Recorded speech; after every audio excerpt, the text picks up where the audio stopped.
I'm gonna do my best to show you my final art project.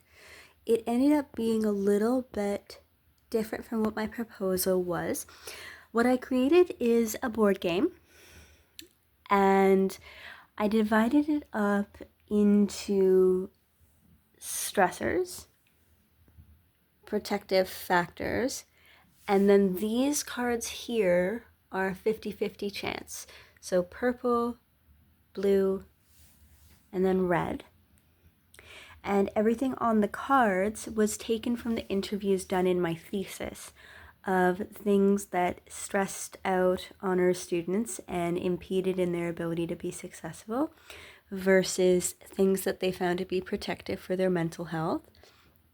And then the 50-50 chance were things that could go either way provided you had the right support or circumstances and things were in your favor. As you can see, it does correspond with colors on the board as well. And there's also 3 different avatars. I initially wanted 4 because there was 4 interviews, but I sort of had to go with what I had. But essentially, with what I could find in terms of material is what I mean by what I had. So essentially, all the pieces start at the start, and you start with a 20 life die here. Each player ideally would have a 20 life die. I only have one set just as an example. And so you would start by rolling a 6-sided die, and whatever you roll, you then have to move to that space.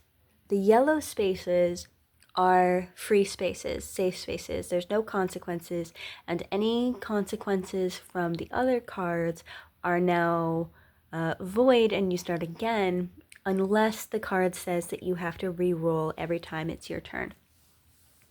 Everything that's on these cards was pulled from the interviews, like I said. And you should have a paper copy that has everything that's written on the cards. There are 14 stressors, 18 protective factors, and 7 50-50 chance.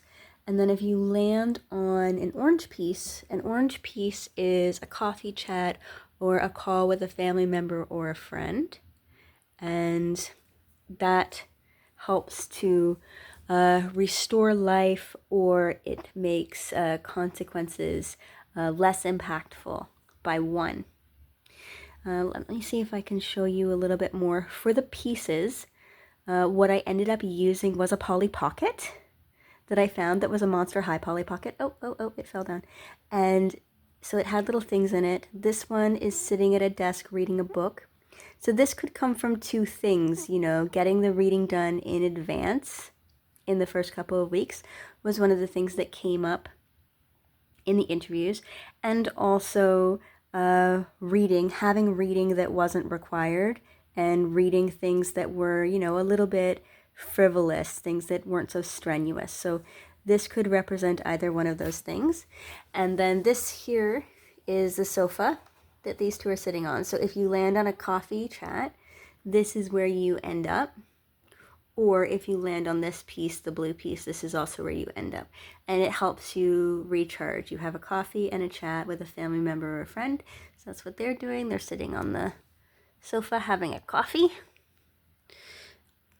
Or sports and recreation. So this one has basketball and a skateboard, but just any kind of sports or movement was important for mental health. And then what you see here is nap pods, because this is one of the questions that was asked in our interview process was, what is one thing that you would change or add about Humber if you had a magic wand and could change anything? And one of the students responded that they wish that there was nap pods on campus, because they were aware that there was a nap station, but you had to go to the Ignite building, you had to sign in, they wake you up in an hour, and they didn't really want to go to a place and sleep. They just wanted the opportunity to recharge in a nap pod for a few minutes. So even having something like this in the library, so you can pull cards from the protective factor pile that says take a nap in the nap pods and gain 3 life, and that would add life to your life total. So every player would have the 20-sided dice. Stressors have consequences like moving back or moving forward, and then protecting factors would also move you around based on different answers. But stressors tend to take away life, and protective factors tend to give life, and you have to make it all the way around the board 4 times without running out of life. That's the ultimate objective. I was initially going to make it 8 because that would be 1 time around the board for every semester in the program, but I figured that would be far too long. Ultimately, I don't think that this game is fully playable. Like, I didn't get the chance to test it out with anyone, so I couldn't tell you necessarily if, you know, there's a good chance that you're going to run out of life way before you make it around the board and there's no way to win. But I focused mainly on making sure that all of the stressors and protective factors and 50-50 chance cards came directly from interviews and things like that. And so the reason that there's these dice here is that a lot of the 50-50 chance cards require you to roll an 8-sided die, a 6-sided die, which is what this is, a 5-sided die, or a 12-sided die.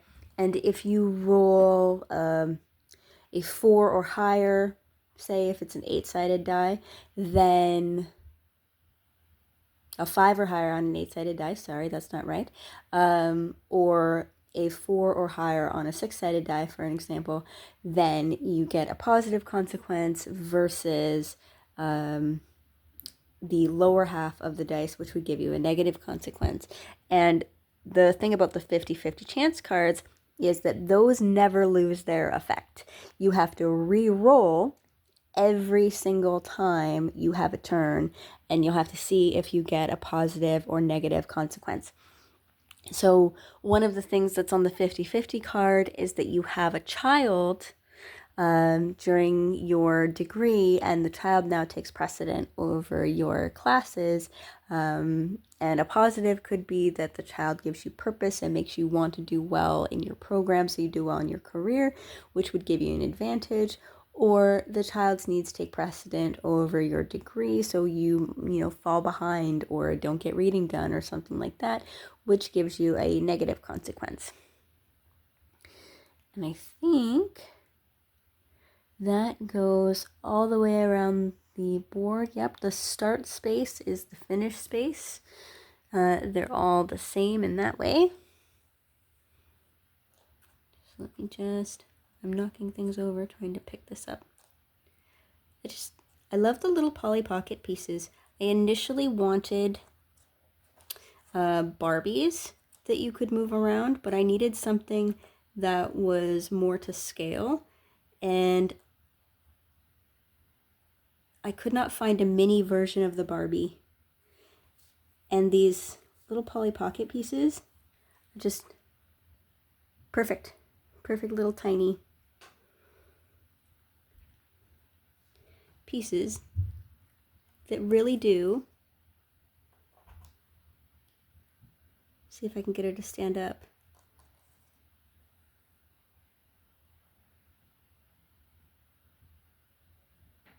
The board, unfortunately, got rained on, so I don't think I can get any of the pieces to stand up on it.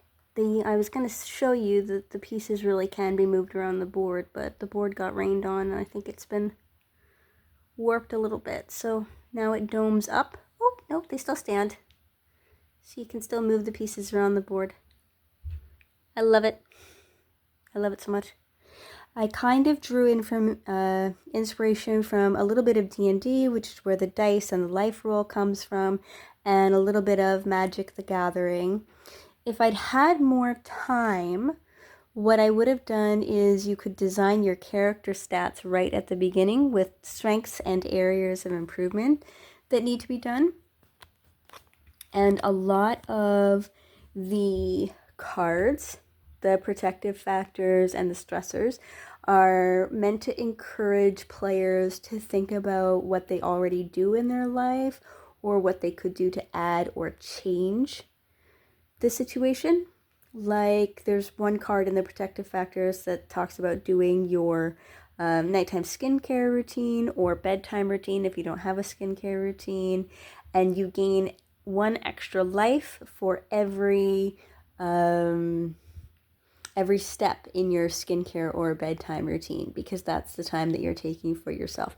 So if you don't have a standardized bedtime routine, maybe that's something that you would consider implementing just because it's going to give you more life and a better advantage in the game. Things that give you an advantage in the game are things that give you an advantage towards success as a college student. That was what I predominantly had in mind when I designed the game. And I think that's everything.